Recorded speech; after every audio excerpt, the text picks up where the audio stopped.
Общий медицинский стаж семьи Низамовых – 379 лет. Благородную миссию они продолжают на протяжении 4 поколений.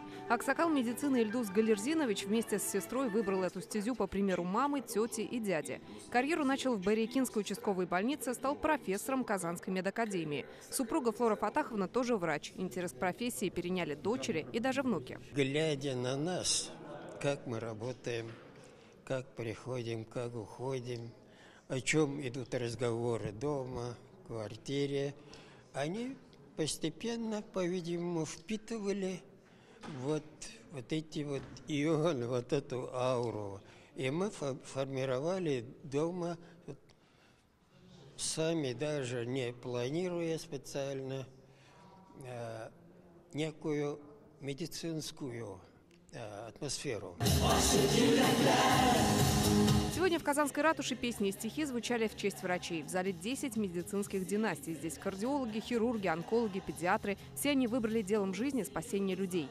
Мэр Казани Эльсур Медшин поблагодарил врачей и вспомнил, как старшеклассником хотел стать хирургом. Я вырос в семье медсестры, которая проработала 27 лет в Центральной районной больнице. Я мечтал стать хирургом. Свою любовь, свое уважение к этой профессии я стараюсь вместе с коллегами в реализованных объектах, в том, чтобы условия работы наших уважаемых докторов, медицинского персонала была достойна этой великой профессии.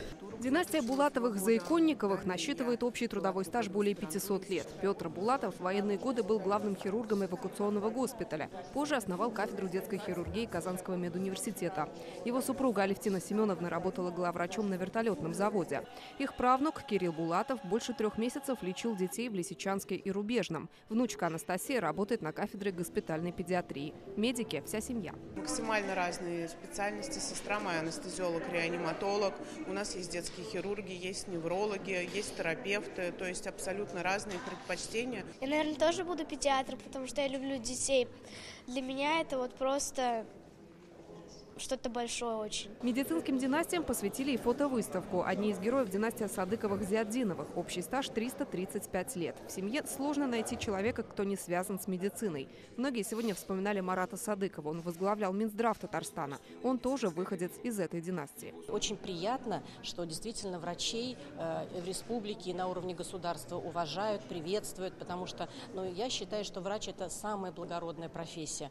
Практически, наверное, нельзя не любить свою профессию, особенно у врачей и учителей. Если в прошлый раз, когда мы в 5-й раз проводили здесь с участием мэра это мероприятие, у нас были так называемые широкие династии. То есть они, скажем, это 2 или 3 поколения всего лишь, но в рамках одного поколения это могли быть 10 человек, примерно. Да? В этот раз у нас немножко другая ситуация. У нас именно такие глубокие династии, то есть которые 3-4 поколения насчитывают. Медицинских династий только в Казани сотни. Многие начинались с фельдшеров и медсестер, а сегодня включают десятки врачей и ученых. Лена Занатульна, Регина Ягудина, Рамзиль Гарипов, ТНВ Казань.